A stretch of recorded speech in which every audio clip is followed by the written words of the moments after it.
प्रकरण 8 ज्ञानभक्ती। पहिला संदेश। कॅप्टन सुरेश रायजादव म्हणतात, सद्गुरू सच्चिदानंद श्रीपाद बाबा म्हणजेच आनंद संप्रदाय। ईश्वराची अनुभूती आणून देणाऱ्या रीतीला संप्रदाय ही संज्ञा आहे। ईश्वराची अनुभूती म्हणजे आनंद। तो आनंद आम्हाला श्रीपाद बाबाकडून मिळाला, म्हणून श्रीपाद बाबा हेच आनंद संप्रदाय आहे। हा संप्रदाय आजचा नसून अनादी काळापासून आहे। ब्रह्मदेवाला उपदेश करायच्या आधी तो पण वेड्यासारखा फिरत होता। मी कोण आहे आणि मला काय करायचं आहे हे कळत नव्हते। त्यावेळी भगवंताने बोध केला, तेव्हा त्याला कळले मी कोण आहे आणि मला काय करायचे आहे। आम्हालाही तसाच अनुभव आहे। मी कोण आहे व मला काय करायचे आहे हे माहित नव्हते, परंतु बाबांनी बोध केल्यानंतर कळाले व तो आनंद प्राप्त झाला। म्हणजे ब्रह्मदेवाला व आम्हाला उपदेश एकच आहे, वेगळा नाही।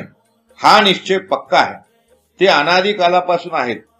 प्रीत तुझी रे युगायुगांची, साथ दिलीस तू या जन्माची। म्हणजे अशा अनादी काळाच्या सत्य शाश्वत संप्रदायात म्हणजे सद्गुरू सच्चिदानंद श्रीपाद बाबांच्या अंतःकरणात आपला जन्म झाला, हे आमचं परम भाग्य आहे। म्हणजे आपण पूर्वी पण होतो, आता पण आहोत आणि पुढे पण राहणार आहोत। म्हणजे आपण आजच किंवा आत्ताच एकत्र आलो असे नाही, तर अनादी कालापासून आपण सतत त्यांच्या छत्रछायेत आहोत हा विश्वास आहे। म्हणजे प्रत्येकाचे भोग वेगळे आहेत व ते भोग संपून तिथेच म्हणजे सद्गुरू ठिकाणी जाऊन मिळायचे आहे। अनिक दुसरे मज नाही आता, नेमिलिया चित्तापासून या पांडुरंग ध्यानी पांडुरंग म्हणी। या अवस्थेत ठेवून सतत आपल्याला सद्गुरू कार्यात ईश्वरी कार्यात रत केला आहे, म्हणून आनंद लुटत आहोत। या संप्रदायात आपला जन्म झाला हे आमचे परम भाग्यच आहे। पण आम्ही फार भाग्याचे असं म्हणत बसून चालणार नाही, तर हे भाग्य असंच टिकून राहावे यासाठी श्रीपाद बाबांनी आम्हाला त्यांच्या आश्रयाखाली ठेवला आहे। म्हणूनच आता भय नाही ऐसे वाटे जीवा, घडलिया सेवा समर्थाची। ही समर्थाची सेवा कशी करायची हे आम्ही जाणत नव्हतो, ती आमच्याकडून करून घेत आहेत। श्रीपाद बाबा हाच आनंद संप्रदाय आहे हे फक्त आम्हीच सांगू शकतो, कारण बाबांचे विचार जसेच्या तसे साधकापर्यंत पोहोचवायचे कार्य चालू आहे। आता ही सेवा करणे हीच आनंद संप्रदायाची रूढी आहे। ही रूढी टिकवणे हे आमचे कर्तव्य आहे।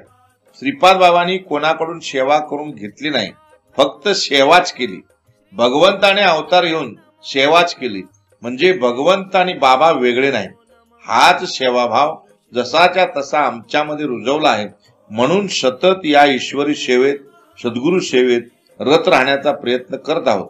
कारण ही सेवा करण्यासाठी लक्ष्मीचे ऐश्वर्य व शंभूचे तपही पुरे पडत नाही, पण आमच्यासारख्या पामराला निवडून आपल्याच छत्रछायेत घेऊन बाबा आमच्याकडून ईश्वर सेवा करून घेत आहेत हा अनुभव आहे आणि प्रत्येक विश्वात्मके देवे मंडळींचा सुद्धा आहे।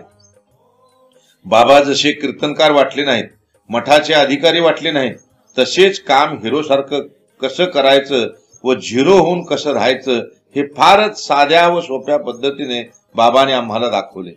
म्हणून आज जे करतोय जे बोलतोय ते सर्व बाबाच करून घेत आहेत असंच वाटतंय। म्हणून ओम श्रीपाद नमो नमः, श्रीपाद नमो नमः, जय जय श्रीपाद नमो नमः, सद्गुरु श्रीपाद नमो नमः। ओम श्रीपाद नमो नमः, श्रीपाद नमो नमः, जय जय श्रीपाद नमो नमः, सद्गुरु श्रीपाद नमो नमः। दुसरा संदेश, बाबांचा संदेश। यापूर्वी ज्ञानेश्वर माऊली एकनाथ महाराज यांच्याकडून सद्गुरू स्तवन ऐकायला मिळत होतं। आता आपल्या प्रत्येक विश्वात्मके दिवे मंडळीकडून सद्गुरू स्तवन होत आहे। प्रत्येकांचा संदेश बोबड्या बोलीत सद्गुरू स्तवन म्हणूनच स्वीकारला जातोय।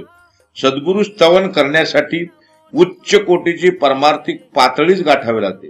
काम, क्रोध, मद, मत्सर, द्वेष, अहंकार इत्यादी गळून पडल्यावर सद्गुरू स्तवन करण्याची बुद्धी प्राप्त होते। तिसरा संदेश, बाबांचा संदेश। साधनेवर विश्वास आणि साधनेचे सातत्य या दोन गोष्टीवर भगवत प्राप्ती अवलंबून आहे. भगवत प्राप्ती म्हणजे सद्गुरु कृपा. आपला साधनेवर विश्वास आहे, पण साधनेच नित्य नियमित सातत्य टिकून राहत नाही. त्यामुळे परमार्थिक उचित फळ मिळत नाही.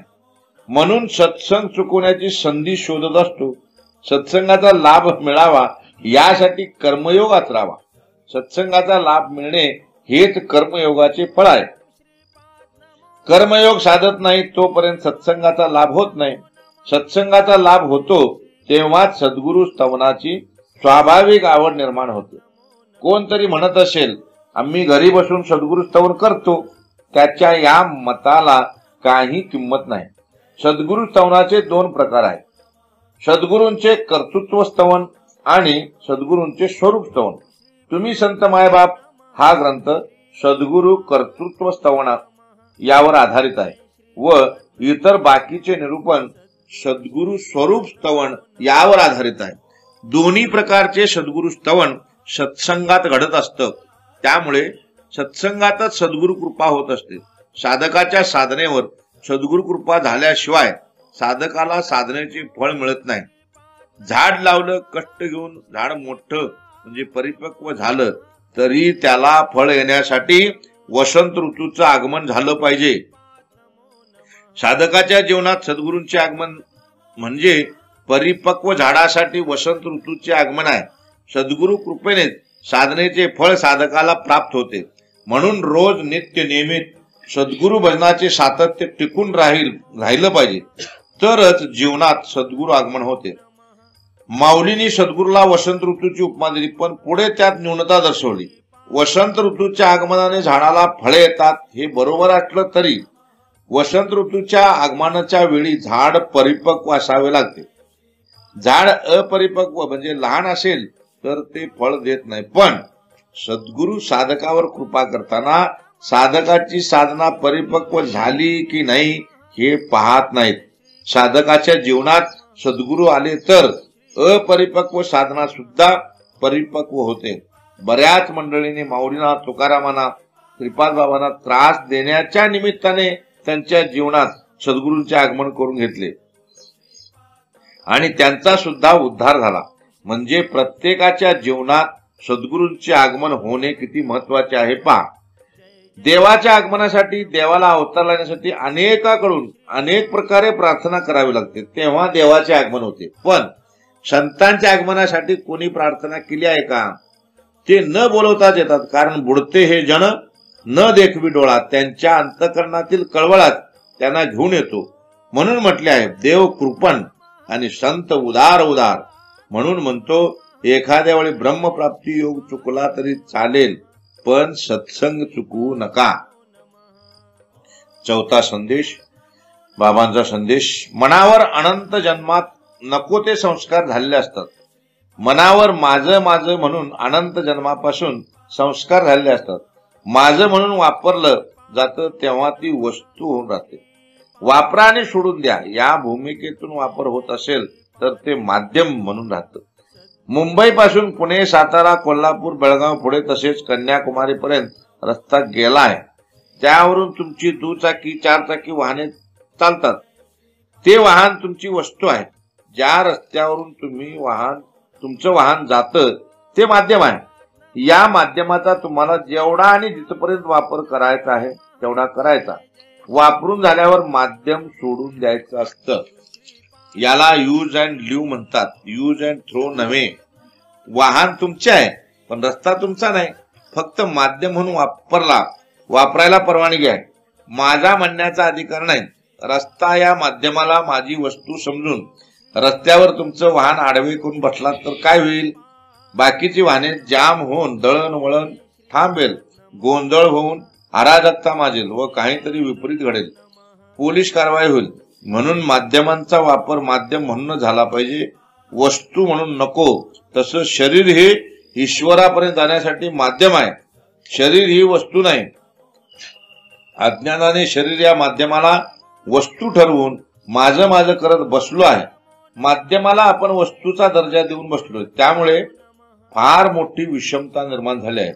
तुमचा पैसा तुमच्याजवळ तुमच्या घराच्या तिजोरीत असतो तेव्हा तो पैसा वस्तू म्हणून राहतो. तोच पैसा जर बँकेत असेल तर तो माध्यम म्हणून राहतो.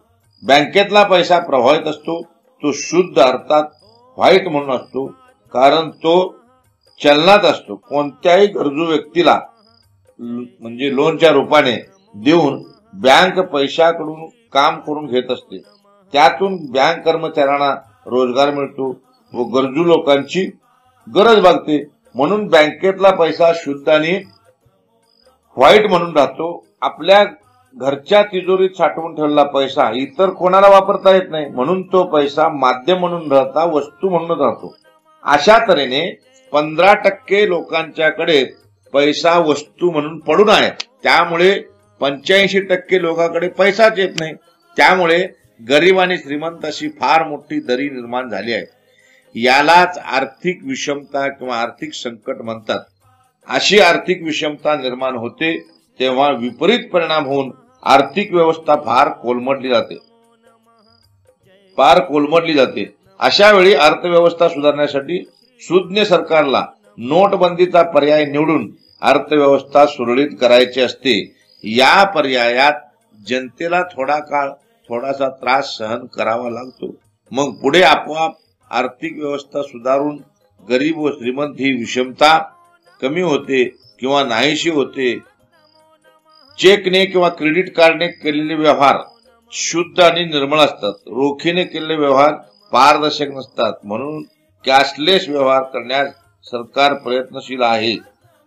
भगवंताने आपल्या शरीराचा हे माध्यम म्हणून वापरण्यास दिलं आहे. आपल्याला शरीर हे माध्यम म्हणून वापरण्यास दिलं आहे, पण अज्ञानाने आपण शरीर ही वस्तू म्हणून वापरत आहोत. म्हणून सुख दुःख आणि आनंद अशी दरी निर्माण झाली आहे. योग्य खबरदारी घेऊन ही दरी कमी करू शकलो नाही तर मग प्रलय काळ सारख्या विपरीत परिणामाला सामोरे जावे लागते. संत आनंद घेतात आणि आनंद वाटतात. शिवितो हा रस वाटितो अनिका.